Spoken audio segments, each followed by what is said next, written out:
ஒரு ஹாரர் படம் ஒண்ணு. அந்த படம் இதுவரைக்கும் ஒரே ஒரு தியேட்டர்ல அதுவும் ஒரு ஷோ தான் ஓடிருக்கு. அந்த ஷோவ பார்த்த மக்கள் எல்லோருமே திடீர்னு பைத்தியம் புடிச்ச மாதிரி நடந்துக்கிட்டு ஒருத்தர் கொன்னுகிட்டு இறந்து போயிட்டாங்க. சோ இதுக்கு காரணம் அந்த படம் தான். அது ஒரு சபிக்கப்பட்ட படம் அப்படின்னு இதை யாரும் பார்க்க கூடாதுன்னு பேன் பண்றாங்க. அந்த மூவியோடைய எல்லா ஃபைலையும் அழிச்சிட்டாங்க.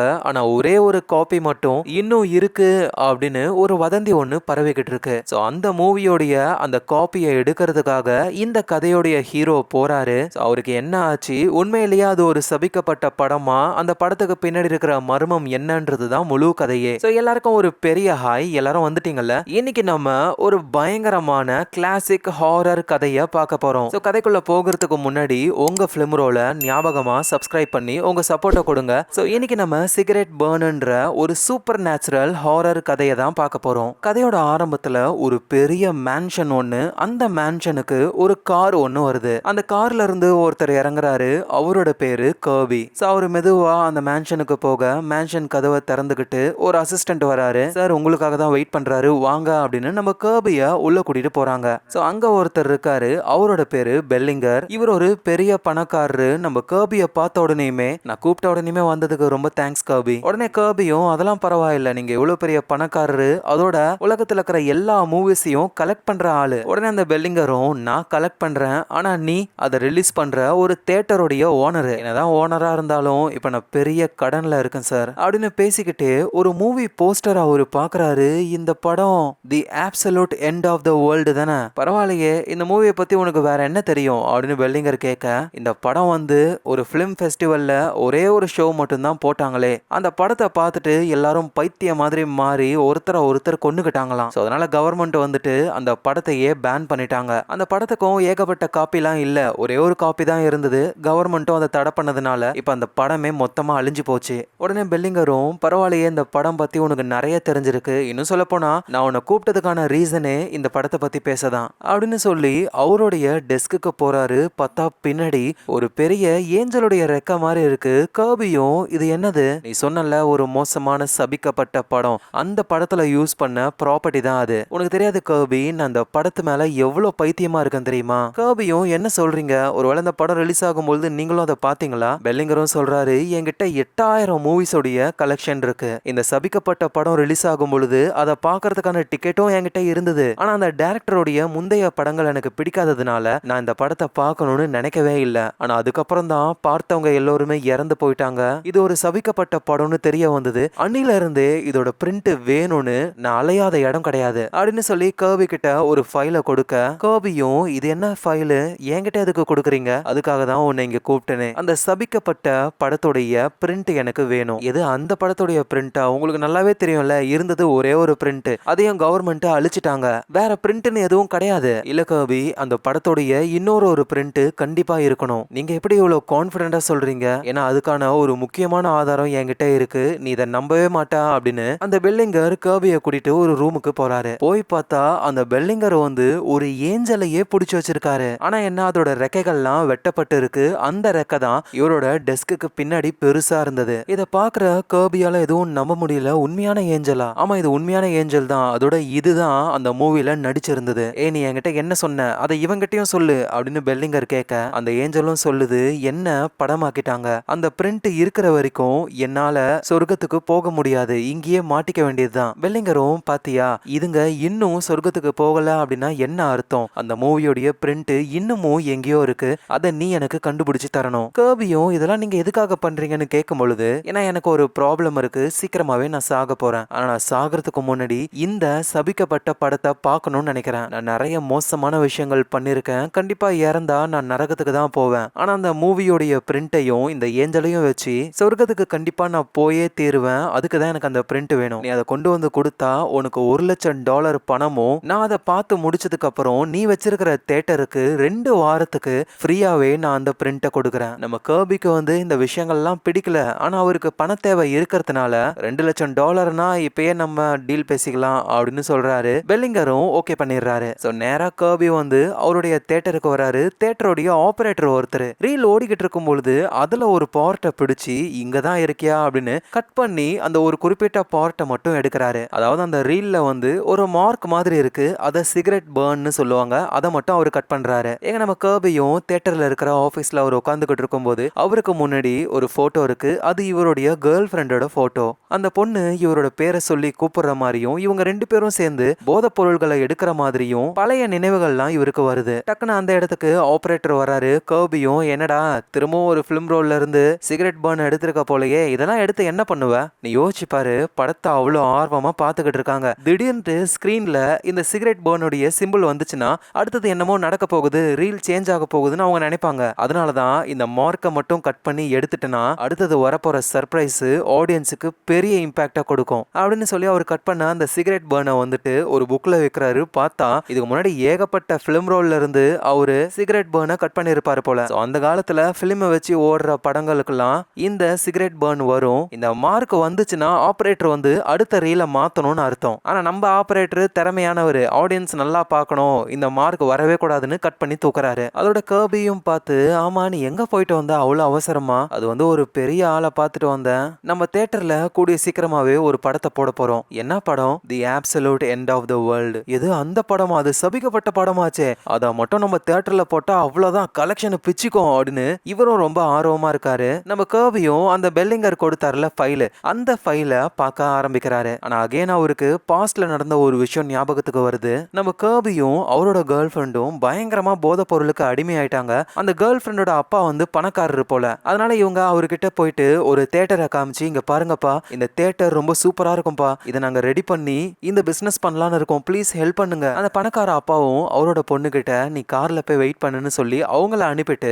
நம்ம கர்பி கிட்ட செக் எழுதி கொடுக்கறாரு. இங்க பாரு, இந்த பணம் நான் உனக்கு லோனா தான் தரேன், திரும்பி நீ எனக்கு தரணும். அதோட என் பொண்ணை இப்படி போதைக்கு அடிமையானவளா மாத்திட்டல, இதுக்கப்புறமாவது ஒழுங்கா இருங்க அப்படின்னு சொல்லி அதை கொடுக்கறாரு. ஆனா டக்குன்னு பார்த்தா பாட்டப்ல கர்பியோடைய கேர்ள் ஃப்ரெண்டு கையை அறுத்துக்கிட்டு இறந்து போன மாதிரி தெரியுது. கர்பியும் அதை நினைச்சு பார்த்து திரும்ப சுயநினைவுக்கு வராரு. அடுத்த நாள் ஆகுது. கர்பியோடைய தியேட்டரோடைய அந்த ஆபரேட்டர் இருக்கார்ல, அவரு கிளீன் பண்ணி முடிச்சுட்டு தியேட்டருக்குள்ள போகும்பொழுது பின்னாடியே கோட் சூட் போட்ட ஒரு ஆள் வராரு. யாருன்னா நம்ம கர்பியோடைய கேர்ள் ஃப்ரெண்டோடைய அந்த பணக்கார அப்பா தான் அவரு. கர்பியும் அங்க வராரு. எதுக்காக சும்மா சும்மா இங்க வரீங்க? எது சும்மா சும்மா வரனா? உனக்கு ஞாபகம் இல்லையா, என் பொண்ணு கேட்டாலே அப்படின்றதுக்காக தான் இந்த தியேட்டரை வாங்குறதுக்கு உனக்கு $2,00,000 செக் கொடுத்தேன். இப்ப என் பொண்ணும் இல்ல, அந்த பணத்தையும் உனக்கு சும்மா கொடுப்பேனா நானு?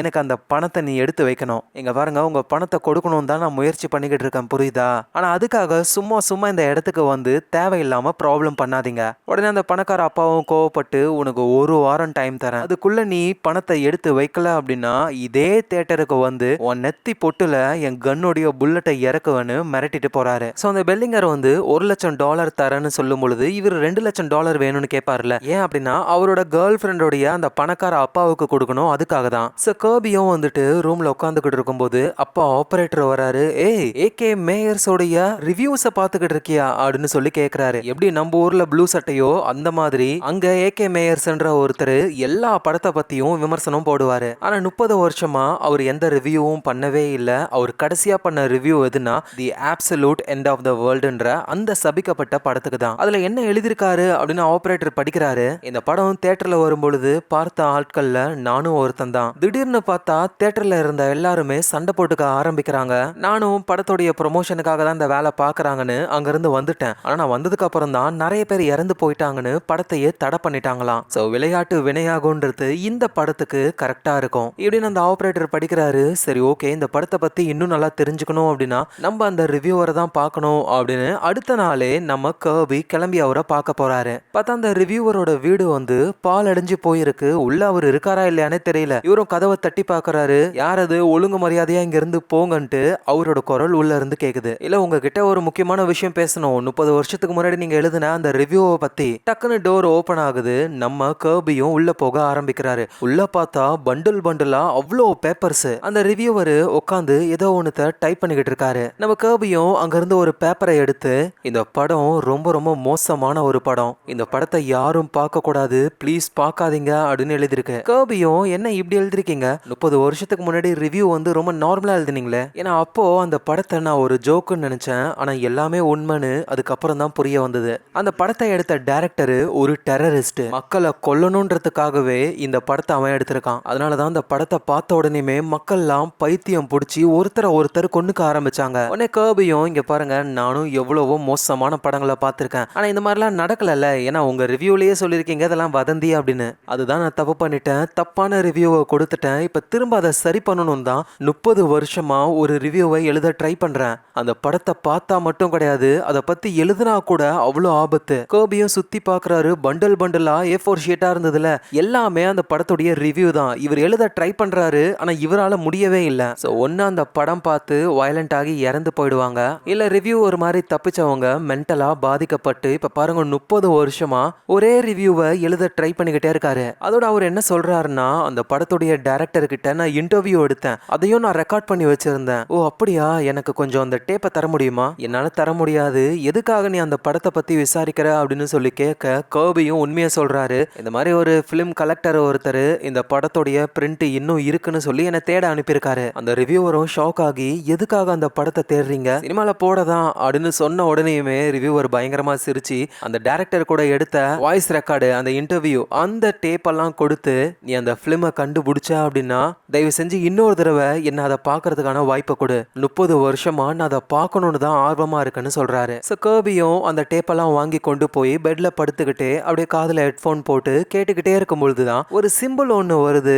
எப்படி அந்த பிலிம்ல வந்துட்டு சிகரெட் பர்ன் இருக்கும் அந்த மாதிரியே இப்ப இவருக்கு தோணுது. சடனா பாத்ரூம்ல இருந்து ஏதோ ஒரு சவுண்ட் கேக்குது. கர்பியும் மெதுவா போய் டோரை ஓபன் பண்ணும் பொழுது அவரோட கேர்ள் ஃப்ரெண்டு பாத்டப்ல இறந்து போன மாதிரி பாஸ்ட்ல நடந்த விஷயம் அவர் கண்ணு முன்னாடி வருது. அப்படியே ஷாக் ஆகுறாரு, தூக்கத்துல இருந்தும் கண்ணை முழிச்சு எழுந்துக்கிறாரு. வந்தது கனவு தான். அந்த டேப்பை கேட்டுட்டே இவர் தூங்கிட்டாரு. அடுத்த நாளும் ஆயிடுச்சு. இந்த தியேட்டர் பிசினஸ்ல ரொம்ப நாளா இருக்கிற ஒரு பர்சனை பாக்குறதுக்காக இவர் போறாரு. அது கர்பியோடைய ஃப்ரெண்டு தான். அவர் எப்பவுமே ஒரு கைய ஜோபிக்குள்ளேயே தான் வச்சிருப்பாரு. அந்த ஃப்ரெண்டும் வந்துட்டு, என்னடா ரொம்ப நேரமா எதையோ பத்தி தேடிக்கிட்டு இருக்க, என்னன்னு சொல்லு, நானும் ஹெல்ப் பண்றேன். அது ஒரு படத்தை கண்டுபிடிக்கணும், அதோட பிரிண்ட் எங்க இருக்குன்னு தான் தெரியல, படம் பேர் என்ன அப்படின்னு அந்த ஃப்ரெண்டு கேட்க, the absolute end of the world அப்படின்னு அவரு சொல்றாரு. இதை கேட்டு அந்த ஃப்ரெண்டு ஷாக் ஆகுறாரு. இங்க பாரு, தேவையில்லாம இந்த படத்தை பத்தி தேடுறேன்னு உன் லைஃப நீ கெடுத்துக்காத, எதுவா இருந்தாலும் இப்பயே ஸ்டாப் பண்ணு. நம்ம கர்பியும், ஏன் என்ன ஆச்சு, உனக்கு இதை பத்தி தெரியுமா, நான் அதை பத்தி பேச கூட விரும்பல, ப்ளீஸ் நீ வேணா அந்த படத்துல ஒர்க் பண்ண க்ரூ ஆளுங்களாம் இப்ப எப்படி இருக்காங்கன்னு போய் தேடி பாருன்னு சொல்ல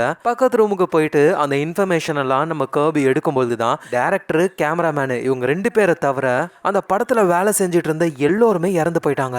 உடனே அந்த ஃப்ரெண்டு கிட்ட போக, என்னடா க்ரூ எல்லாருமே இறந்து போயிட்டாங்க, நான் தான் சொன்னல இது உண்மையிலேயே சபிக்கப்பட்ட படம் தான், என்ன நம்பு. சரி இருக்கட்டும், இந்த படத்துடைய டைரக்டர் கேமராமேன் இவங்கள பத்தி உனக்கு ஏதாவது தெரியுமா? டைரக்டர் பத்தி எனக்கு தெரியாது, ஆனா கேமராமேனு நல்லாவே தெரியும். இந்த படத்தை எடுத்து முடிச்சதும் அவரோட கண் பார்வை மொத்தமா போயிடுச்சு. இப்ப அவர் ரொம்ப லோன்லியா இருக்காரு. அந்த மூவியை பத்தி யாராவது பேசினாங்கன்னா அவங்க கிட்ட அவரு பேசவே மாட்டாரு. சரி அவரோட போன் நம்பர் கூட அப்படின்னு நம்ம கர்பி கேட்க, கர்பி நான் உன் நல்லதுக்காக தான் சொல்றேன், ப்ளீஸ் என்னால இதெல்லாம் பண்ண முடியாது.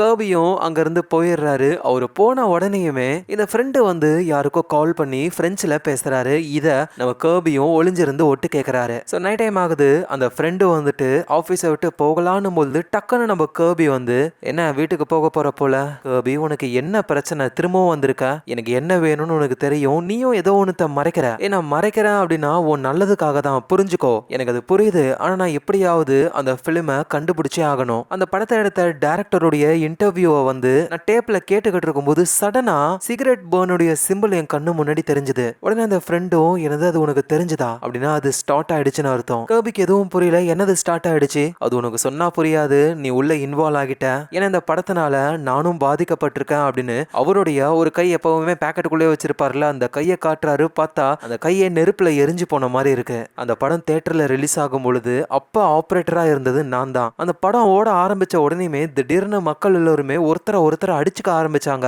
நான் ப்ரொஜெக்டர் ஆஃப் பண்ணலாம்னு நினைச்சேன், ஆனா என்னால ஆஃப் பண்ண முடியல. திடீர்னு என் கண்ணு முன்னாடி அந்த சிகரெட் பர்னுடைய சிம்பிள் வந்துச்சு. அதுக்கப்புறம் என்ன ஆச்சுன்னு எனக்கு தெரியல. நான் எழுந்துக்கும் பொழுது என் கை மொத்தமா எரிஞ்சு போயிருந்தது. அது ஒரு சபிக்கப்பட்ட படம்னு ஆதாரமாவே நான் இருக்கேன், சொன்னா கேள்வி, இதை விட்டுரு அப்படின்னு சொல்ல, உடனே கர்பியும், இங்க பாரு எனக்கு நிறைய பணம் தேவை இருக்கு, அந்த பிலிம் நான் வாங்கின உடனேயுமே கண்டிப்பா நான் அதை போட்டு பார்க்க மாட்டேன், ஓகேயா, என் தியேட்டர்லயும் நான் அதை போட மாட்டேன், அந்த கலெக்டர் கிட்ட கொடுத்துட்டேன்னு வச்சுக்கேன் எனக்கு பணம் கிடைக்கும், ஸோ ப்ளீஸ் எனக்கு ஹெல்ப் பண்ணுன்னு சொல்ல, அந்த ஃப்ரெண்டும் ஒரு விசிட்டிங் கார்டை கொடுக்குறாரு. யார் இது, கேமராமேனா? நான் தான் சொன்னல கேமராமேன் யாருக்கிட்டையும் பேச மாட்டாரு, இது வேற ஒரு பர்சன், இந்த படத்துடைய நிறைய விஷயங்கள் அந்த பர்சன் கிட்ட இருக்கு, ஆனா ஞாபகம் வச்சுக்கோ அவன் கொஞ்சம் மோசமான ஆளுன்னு சொல்லி அனுப்புறாரு. ஆனா அதெல்லாம் கண்டுக்காம நம்ம கர்பி நேரா அந்த அட்ரஸ் இருக்கிற இடத்துக்கு போறாரு. ஆக்சுவலா தான் போறாரு. ஒரு லேடியும் இருக்காங்க, நீங்க இங்கேயே இருங்க நான் சீக்கிரமாவே வந்துருவேன்னு சொல்லிட்டு பார்த்தா ஒரு பெரிய குடோன் மாதிரியான செட்டப், 2 ஆளுங்க வெளியே வந்து நிக்கிறாங்க. கர்பிய உள்ள வாங்கன்னு சொல்லி கூட்டிட்டு போறாங்க. பார்த்தா ஒரு மொட்டை தலையா இருக்காரு, அவரு தான் பாஸ் போல. இந்த மூவியை பத்தி யாரும் தேட மாட்டாங்க, ஏன்னா எல்லாருக்கும் பயம். ஆனா நீ வந்திருக்க அப்படின்னா என்ன விஷயம்? எனக்கு அந்த மூவியோடைய காப்பி வேணும். ஐம் சாரி, என்கிட்ட மூவியோடைய காப்பிலாம் இல்ல. ஆனா அந்த படத்தை எடுத்த டைரக்டருடைய ஒய்ஃபு கிட்ட நான் கான்டாக்ட் பண்ணிருக்கேன். அவங்க எங்களுக்கு சில பிஹைண்ட் த சீன்ஸ் போட்டோஸ் அனுப்பியிருக்காங்க அப்படின்னு சொல்லி ஒரு என்வலப்பை காட்டுறாரு. அதுல வந்து அந்த டைரக்டருடைய ஒய்ஃபோடைய அட்ரஸ்லாம் போட்டிருக்கு. போட்டோவையும் அவர் செக் பண்ணி பார்க்கும் பொழுது அந்த ஏஞ்சல் இருக்கும்ல, அந்த ஏஞ்சலுடைய ரெக்கையை கட் பண்ற மாதிரியான ஸ்டில்ஸ்லாம் இருக்கு. இன்னும் நிறைய ஸ்டில்ஸ் இருக்கு. அதை இவர் பார்த்துக்கிட்டு இருக்கும் போதே டக்குன்ட்டு அந்த பாஸோடைய ஆளுங்கெல்லாம் பிடிச்சு கழுத்துலயே ஊசியை இறக்குறாங்க. இவரு மயங்கிடுறாரு. கண்ணை முழிச்சு பார்க்கும் பொழுது டாக்ஸில வெயிட் பண்ணிக்கிட்டு இருந்தாங்களா ஒரு லேடி, அந்த லேடி இவருக்கு முன்னாடி கட்டி போட்டு நிலைமையில இருக்காங்க. இங்க கர்பியையும் கட்டி போட்டு வச்சிருக்காங்க. அந்த சைக்கோ வந்து முகத்துல மாஸ்க போட்டுக்கிட்டு கையில ஒரு கத்தியை வச்சுக்கிட்டு கேமரால வீடியோ எடுத்துக்கிட்டு இருக்காங்க. இவரும் மூவியை டைரக்ட் பண்ணுமோ அந்த படம் மாதிரி. சோ அதுக்காக எல்லாமே ரியலா இருக்கணும் அப்படின்னு உங்க 2 பேரை வச்சுதான் வீடியோ எடுக்க போறேன்ட்டு அந்த லேடியோடைய தலையை கட் பண்ணி அப்படியே பிச்சு எடுத்துடுறாரு. அப்புறம் நம்ம கர்பி கிட்ட அவரு வரும் பொழுது கர்பியும் கத்துறாரு, இங்க பாருங்க, நீங்க பண்றதுக்கு பேர்லாம் ஃபிலிம் மேக்கிங் கிடையாது, இது ஒரு மர்டர் அப்படின்னு சொல்ல உடனே அந்த பாஸும், உனக்கு புரியலையா, அந்த சபிக்கப்பட்ட படம் ஒரு பயங்கரமான ஆர்ட். அந்த ஆர்ட் அப்படியே நம்ம மூளைக்குள்ள இறங்கி நம்மளுடைய உண்மையான வெர்ஷனை வெளியே கொண்டு வரும். இப்ப நான் மூளையை அப்படியே பிச்சு எடுக்க போறேன் அப்படின்னு அவர் பேசிக்கிட்டு இருக்கும் போதே அந்த சிகரெட் பர்னுடைய சிம்பிள் அடிக்கடி வருது. அந்த பெல்லிங்கர் வந்து ஏஞ்சலை அடிச்சு வச்சிருப்பார்ல, அந்த ஏஞ்சலோட விஷுவல் தெரியுது. அகைன் நிறைய தடவை அந்த சிகரெட் பர்ன் வந்து சடனா ஒரு ஃபிளாஷ் பார்த்தா அந்த பாஸோடைய ஆளுங்கன்னு எல்லாருமே இறந்து போயிருக்காங்க. நம்ம கர்பி நார்மலா எழுந்து நிக்கிறாரு கையில கத்தியோட. சோ இவரு தான் கொண்டு இருப்பாரு போல. ஆனா இவருக்கே என்ன நடந்ததுன்னு புரியல. உயிரோட இருக்கிறது அந்த பாஸ் மட்டும் தான். அவரை போட்டு செமையா அடிச்சு அந்த மூவி எங்க இருக்குன்னு சொல்லு அப்படின்னு கேட்க எனக்கு தெரியாது அப்படின்னு சொல்லிட்டு இறந்து போறாரு அவரு.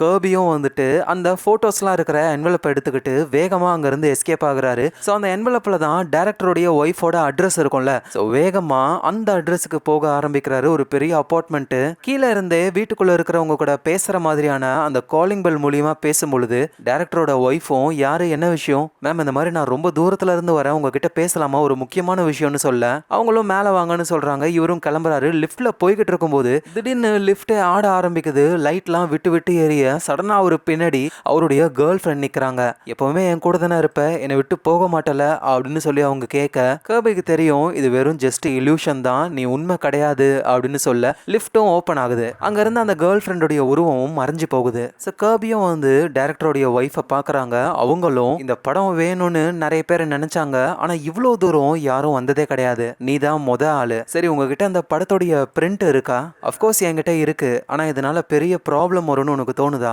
அது வந்து எனக்கு சரியா தெரியல. எனக்கு தேவை அந்த மூவி. அதோட எனக்கு ஒரு டவுட், இந்த மாதிரி படம் எடுக்கணும்னு உங்க ஹஸ்பண்டுக்கு எங்க இருந்து ஐடியா கிடைச்சது? யார் இந்த படத்துக்கு ப்ரொடியூஸ் பண்ணது? நான் சொன்னா நீ நம்புவியான்னு கூட எனக்கு தெரியல. இந்த உலகத்துல கெடுதல் நடக்கணும் அப்படின்னு நினைக்கிற ஒண்ணுதான் இந்த படத்தை எடுக்க சொல்லி அவருக்கு ஐடியா கொடுத்தது. கர்பிக்கு எதுவும் புரியல. என்ன சொல்ல வரீங்க? சாத்தான் தான் இதை எடுக்க சொல்லிச்சுன்னு சொல்றீங்களா? அதான் சொன்னல, யாரும் நம்ப மாட்டாங்கன்னு. சரி வா அப்படின்னு சொல்லி கூட்டிட்டு போறாங்க. அங்க ஒரு ப்ரொஜெக்ஷன் ரூம், நிறைய பிலிம்ஸ்லாம் இருக்கு. கர்பியும் உங்க ஹஸ்பண்ட் எங்க போனாரு, அவருக்கு என்ன ஆச்சுன்னு சொல்லி கேட்க கவர்மெண்ட் அவருடைய படத்தை மொத்தமா அழிக்க சொல்லிட்டாங்க. அதே மாதிரி அவரும் அழிச்சாரு. ஆனா எக்ஸ்ட்ராவா அவர்கிட்ட ஒரு காப்பி இருந்தது. அது அவர் வீட்டுக்கு வந்து திரும்ப திரும்ப பிளே பண்ணி பார்த்துக்கிட்டே இருக்க அவரோட மைண்டு கொஞ்சம் கொஞ்சமா மாற ஆரம்பிச்சது.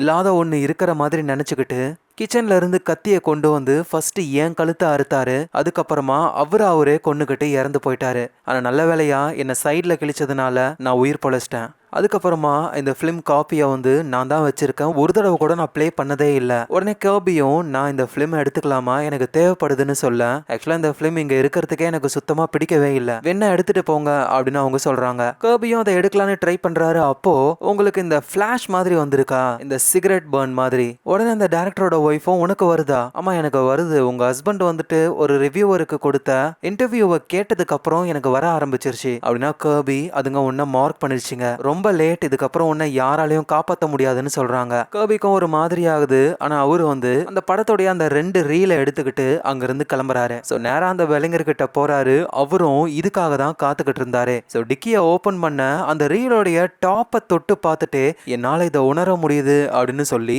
நம்ம கர்பிக்கு கொடுக்க வேண்டிய $2,00,000 உடைய செக்கை கொடுத்துட்டு அந்த ரீலை எடுத்துக்கிட்டு அவர் அப்படியே கிளம்ப ஆரம்பிக்கிறாரு. இப்ப அந்த மேன்ஷன்ல யார் யார் இருக்காங்கன்னா அந்த பெல்லிங்கர்ன்றவர், அவருடைய அசிஸ்டன்ட், அவ்வளவுதான். செக்க வாங்கியாச்சு, இதுக்கப்புறம் நமக்கும் எதுக்கும் எந்த சம்பந்தமும் இல்ல அப்படின்னு கர்பியும் கார்ல அங்க இருந்து கிளம்பி நேரா அவருடைய தியேட்டருக்கு தான் போறாரு. எங்க அந்த பெல்லிங்கரும் மேன்ஷன்லயே ஒரு தியேட்டர் மாதிரி செட்டப் இருக்கு, அதுல இந்த படத்தை பிளே பண்ணி இவரும் அவரோட அசிஸ்டன்ட்டும் பார்க்க போறாங்க போல. அந்த ரீலை தொட்ட உடனேயுமே அவருக்கு உடம்பெல்லாம் ஒரு மாதிரி பண்ணுது. வேலையா அதை ப்ளே பண்ணி பார்க்க ஆரம்பிக்கிறாங்க. ஆப்ரேட்டரா அவரோட அசிஸ்டன்ட் இருக்காரு. எங்க கர்பி அவரோட தேட்டருக்கு போறாரு. பார்த்தா தேட்டர் வாசல்ல அவர் கேர்ள் ஃப்ரெண்டோடைய அப்பா, அந்த பணக்கார அப்பா, அவரு வெயிட் பண்ணிக்கிட்டு இருக்காரு. ஏன்னா ஒரு வாரம் டைம் முடிஞ்சிருச்சு, போட்டு தள்ளுறதுக்கு ஆளு ரெடியா இருக்காரு. இது தெரியாத நம்ம கர்பியும் தேட்டர் மூடி இருக்கிறத பாக்குறாரு. உடனே அவருடைய ஆபரேட்டருக்கு கால் பண்ண, இந்த மாதிரி என்கிட்ட பணம் கிடைச்சிருச்சு, அந்த ஆளுக்கு கொடுக்க வேண்டிய காசை நம்ம கொடுத்துடலாம், அதோட அந்த சபிக்கப்பட்ட படத்தோடைய பிரிண்டும் வாங்கி கொடுத்துட்டேன், நாளைக்கு நம்ம தேட்டருக்கு வந்துடும், ஷோ போட ஆரம்பிச்சிடலாம், 2 வாரம் ஃப்ரீ, ஃபுல் கலெக்ஷன் அப்படின்னு போன் பேசிட்டு கட் பண்ண உடனேயுமே பெல்லிங்கர் கிட்ட இருந்து கால் வருது. இவரும் அட்டன் பண்ணா அவர் ரொம்ப பதட்டமா, சீக்கிரமா இங்க வா, இதை நீ நம்பவே மாட்டா அப்படின்னு ஒரு மாதிரி பேசுறாரு. இங்க நம்ம கர்பிக்கு எதுவும் புரியல. ஓகே ஓகே பெல்லிங்கர், நான் சீக்கிரமா வரேன் அப்படின்னு வேகமா அந்த பெல்லிங்கருடைய மேன்ஷனுக்கு போறாரு. பின்னாடியே அந்த கேர்ள் ஃப்ரெண்டோடைய அப்பாவும் வந்துகிட்டு இருக்காரு கார்ல. சோ கர்பி அந்த மேன்ஷனுக்குள்ள போகும் பொழுது அந்த அசிஸ்டன்ட் ஒருத்தர் இருப்பார்ல, பார்த்தா அவரு கையில கத்தியோட உடம்பெல்லாம் கோடு போட்டுக்கிட்டு, நீ தான் அதை இங்க கொண்டு வந்தல்ல, உன்னாலதான் இது எல்லாமே நடந்தது அப்படின்னு ஒரு மாதிரி பேச, கர்பியும் இங்க பாருங்க, பெல்லிங்கர் எனக்கு கால் பண்ணாரு, என்ன ஆச்சு, இதுக்கு மேல என்ன ஆகணும், இதை நீ கொண்டு வந்த, இதுக்கு தண்டனையா நீ அந்த படத்தை பார்த்தே ஆகணும், உள்ள போ அப்படின்னு சொல்லி அந்த அசிஸ்டன்ட் அவரோட கண்ணை அவரே குத்திக்கிறாரு போல. கர்பியும் வேகமா மேன்ஷன்ல இருக்கிற தியேட்டருக்கு போய் பார்க்கும் பொழுது அங்க அந்த படம் முடிஞ்சு 2 கிரெடிட்ஸ் போய்கிட்டு இருக்கு. ஆனா அங்க பெல்லிங்கரை காணோம். அவர் எங்க போயிருப்பாருன்னு பார்க்கும்போதுதான் ஆபரேட்டர் ரூம்ல அவர் இருக்கிற மாதிரி தெரியுது. உடனே கர்பியும் போய் பார்க்கும் பொழுது அவர் அங்கதான் இருக்காரு. ஒரு மாதிரி நடுங்கிக்கிட்டு இருக்காரு. என்ன ஆச்சு, ஏதோ ஆபத்துன்னு சொல்லி கால் பண்ணீங்களே, நான் அந்த மூவியை பார்த்துட்டேன் கர்பி, அது மனுஷங்களான நம்ம பார்க்குற படம் கிடையாது, நம்மளுடைய சோல்கள் பார்க்குற படம். இப்போ அந்த படத்தை பார்த்து இன்ஸ்பயர் ஆகி நான் ஒரு படம் எடுக்க போறேன் அப்படின்னு சொல்லி கத்தி எடுத்து மேலே வைக்கிறாரு. அப்பதான் தெரிய வருது, அவரோட வயித்தை கிழிச்சு உள்ள இருந்து குடலை எடுத்து அதை பிலிம் ரோல் மாதிரி அந்த ப்ரொஜெக்டர்ல போட்டு ஓட விடுறாரு அவரு. இதை பார்க்குற கர்பிக்கு என்ன நடக்குதுன்னே புரியல. வேகமா இங்க இருந்து தப்பிக்கணும்னு வெளியே போனா அங்க அவரோட கேர்ள் ஃப்ரெண்டோடைய அப்பா வந்து நிக்கிறாரு கன்னோட. கர்பியும், நீங்க எங்க என்ன பண்றீங்க, நான் உன்னை ஃபாலோ பண்ணி தான் வந்தேன், உன்னுடைய தேட்டர் வாசல்லையே போட்டு தள்ளலான்னு நினைச்சேன், அப்படி போட்டு தள்ளி இருந்தா போலீஸ்ல நான் மாட்டிருப்பேன், ஆனா இந்த இடம் ரொம்ப பர்ஃபெக்டா இருக்கு, நீ இங்க தான் சாகணும்னு எழுதிருக்கு போல. ஒழுங்கா இருந்த என் பொண்ணை லவ் பண்றேன்னு லவ் பண்ணி போதை பொருளுக்கு அடிமையாக்கி கடைசியா அவ உயிரே போயிடுச்சுல்ல, எல்லாத்துக்கும் காரணம் நீதான் அப்படின்னு சொல்லி கர்பியை கொல்லலான்னு நினைக்கும் பொழுது சடனா அந்த சிகரெட் பர்னுடைய சிம்பிள் வந்து ஒரு பெரிய ஃபிளாஷ். என்ன நடந்ததுன்னே தெரியல. நம்ம கர்பி இப்போ அந்த தியேட்டரோடைய ஒரு சீட்ல இருக்காரு. உடம்பு ஃபுல்லா ரத்தமா இருக்கு. அங்கேயே தான் அந்த கேர்ள் ஃப்ரெண்டோடைய அப்பாவும் இருக்காரு. பார்த்தா படம் தான் ஓடிக்கிட்டு இருக்கு. 2வது ரீலுடைய கிளைமேக்ஸ் வரைக்கும் ஓடுது. ஆல்ரெடி ஓடி முடிஞ்சிருச்சு. திரும்ப யாரு போட்டிருப்பாங்கன்னா கண்டிப்பா நம்ம கர்பியா தான் இருக்கணும். ஏன்னா அந்த மாதிரி ஃபிளாஷ் வரும்பொழுது அவருக்கு என்ன நடக்குதுன்னே சுத்தமா அவருக்கே தெரியல. ஸோ அவரு தான் போட்டுட்டு இந்த படத்தை அவங்க பார்த்துக்கிட்டு இருக்காங்க. அதுல வர சீன் ஒவ்வொன்றும் ரொம்ப கொடூரமா இருக்கு. அந்த ஏஞ்சலுடைய ரெக்கையெல்லாம் வெட்டுற மாதிரி எல்லாம் காட்சி வருது. அதை பார்க்க இவங்களோட மனசெல்லாம் ஒரு மாதிரி மாறுது. திரும்பவும் அந்த சிகரெட் பர்னுடைய சிம்பிள் வருது. டக்குன்னு அந்த ஸ்கிரீன்ல ஒரு போர்ட்டல் மாதிரி ஒன்னு உருவாகி அது வழியா இறந்து போன நம்ம கர்பியோடைய கேர்ள் ஃப்ரெண்ட் வராங்க. உடம்பு ஃபுல்லா ரத்தமா, ட்ரெஸ்ஸே போடாம. அவங்கள பார்த்த உடனே அந்த அப்பா இருக்காருல்ல, அவரு என் பொண்ணு வந்துட்டான்னு சொல்லி கட்டிப்பிடிக்கிறாரு. அவரோட கோரட்டை கழட்டி அப்படியே போத்தி விடுறாரு. நீ வருவேன்னு எனக்கு தெரியும், வா நம்ம போலாம், நம்ம வீட்டுக்கு போகலாம் அப்படின்னு சொல்லும் பொழுது உடனே அந்த பொண்ணும், அப்பா எனக்கு ரொம்ப பசிக்குதுப்பான்ட்டு டக்குன்ட்டு அவளுடைய அப்பாவுடைய கழுத்தையே கடிக்க ஆரம்பிக்க அவர் வழியில துடிக்கிறாரு. நடக்கிற எல்லாத்தையுமே நம்ம கர்பியும் பார்த்துக்கிட்டு இருக்காரு. சடனா பார்த்தா அந்த பொண்ணு மறைஞ்சு போயிடுறாங்க. என்ன நடந்ததுன்னு அந்த அப்பங்காரனுக்கு ஒன்னும் புரியல. ஆனா கர்பி அப்படியே மெதுவா நடந்து வந்து, நடக்கிற எல்லாமே எனக்கு புரிஞ்சிருச்சு, நீயும் நானும் அவ இறந்து போனதை ஏத்துக்கிட்டு நம்ம நகர்ந்து போயிருக்கணும். ஆனா அவன் ஞாபகமாவே நம்ம இருக்கிறதுனால ஒவ்வொரு நாளும் அவ இறந்து போய்கிட்டே இருக்கா, அந்த கஷ்டத்தை அனுபவிச்சுக்கிட்டே இருக்கா. நம்ம உயிரோட இருக்கிற வரைக்கும் அவளை மறக்க மாட்டோம், அதனால நம்ம உயிரோடவே இருக்கக்கூடாது அப்படின்னு சொல்லி அந்த அப்பங்காரனுடைய தலைய புடிச்சு தரையிலேயே அடிச்சு சாகடிச்சுட்டு, பணம் தானே கேட்ட அப்படின்னு அந்த பெல்லிங்கர் கொடுத்த அந்த செக்கை வாய்க்குள்ள போட்டுட்டு அப்படியே ஓரமா போய் கன் எடுத்து நம்ம கர்பியும் அவரே சுட்டுக்க போறாரு. ஆனா அப்பா அவர் கண்ணு முன்னாடி அவரோட கேர்ள் ஃப்ரெண்ட் உருவம் தெரியுது. நான் உன்னை ரொம்ப லவ் பண்றேன்னு சொல்லி சுட்டுக்கிட்டு இறந்து போறாரு. கரெக்டா இந்த நேரத்துல அந்த அசிஸ்டன்ட் இருக்காருல, அவரு கண்ணுலாம் ஒரு மாதிரி இருக்கு. அப்படியே தவழ்ந்து போய் அந்த ஏஞ்சலை வந்து பெல்லிங்கர் வந்து கட்டி போட்டு வச்சிருப்பாரு. அந்த லாக்கெல்லாம் இவர் அவுத்து விட அந்த ஏஞ்சலும் அப்படியே அந்த அசிஸ்டன்டோடைய தலையில கை வச்சு ஏதோ ஆசீர்வாதம் பண்ற மாதிரி பண்ணுது. அதுக்கப்புறமா நேரா ஆபரேட்டர் ரூமுக்கு போயிட்டு அந்த சபிக்கப்பட்ட படத்தோடைய ரீல்ஸ் எல்லாம் எடுத்துக்கிட்டு அப்படியே மெதுவா அந்த மேன்ஷனை விட்டு வெளியே போக தியேட்டர் வழியா வரும்பொழுது இறந்து போன நிலைமையில இருக்கிற நம்ம கர்பியை பார்த்து ரொம்ப தேங்க்ஸ்னு சொல்லிட்டு போகுது. என்ன நடக்குதுன்னா, ஒரு டைரக்டர் ஒருத்தர் அவரு சாத்தான் கூட ஒரு ஒப்பந்தம் போட்டுக்கிறாரு. சாத்தானுடைய எண்ணமே மனித இனத்தையே மொத்தமா அழிக்கணும் அப்படின்றது தான். அந்த சாத்தான் அந்த டைரக்டரை இன்ஃப்ளூயன்ஸ் பண்ணி ஒரு படத்தை எடுக்க வைக்குது. அந்த படத்துல ஒரு கேரக்டரா உண்மையான கடவுளுடைய ஏஞ்சல் அதை பிடிச்சு கொண்டு வந்து அந்த ஏஞ்சலுடைய ரெக்கைகள் எல்லாம் வெட்டி கொடுமை பண்ணி பயங்கரமா எடுக்கிறாங்க அந்த படத்தை. அந்த ஏஞ்சல்னால அந்த படம் வந்து சபிக்கப்பட்டதா மாறுது. இதை பார்க்குற மனுஷங்க அவங்க மனசுக்குள்ள இருக்கிற கில்ட்டு ரொம்ப அதிகமா மாறி ஒரு சின்ன விஷயமா இருந்தா கூட பரவாயில்ல, அது பெருசா தோணி அவங்களே கொன்னுக்கிட்டது மட்டும் இல்லாம மத்தவங்களையும் சாகடிக்க நினைப்பாங்க. அப்படிதான் அந்த படத்தை பார்க்குற எல்லோருமே இறந்து போறாங்க. கடைசியா நம்ம கர்பியும் அவரோட கேர்ள் ஃப்ரெண்டோட அப்பாவும் அவங்களுக்குள்ள இருந்த கில்ட்டு, அந்த பொண்ணு இறந்து போனதுக்கு நம்மளும் ஒரு வகையில காரணம்னு அந்த கில்ட்டே கடைசியா அவங்கள கொன்னுடுச்சு. ஆனா ஒரு நல்ல விஷயம் என்னன்னா, கரெக்டா அந்த ஏஞ்சல் இருக்கிற இடத்துல இந்த விஷயங்கள்லாம் நடந்ததுனால அந்த ஏஞ்சலும் ரிலீஸ் ஆகி அந்த சபிக்கப்பட்ட படத்தை எடுத்துக்கிட்டு திரும்ப அது சொர்க்கத்துக்கே போயிடும். மனுஷங்களுக்கும் எந்த ப்ராப்ளமும் இல்லை. இதெல்லாம் நடக்கிறதுக்கு காரணம் நம்ம கர்பி தான். அதனால தான் கர்பிக்கு தேங்க்ஸ் சொல்லிட்டு அது அங்கிருந்து போகுது. இந்த இடத்துலயே இந்த கதை முடியுது.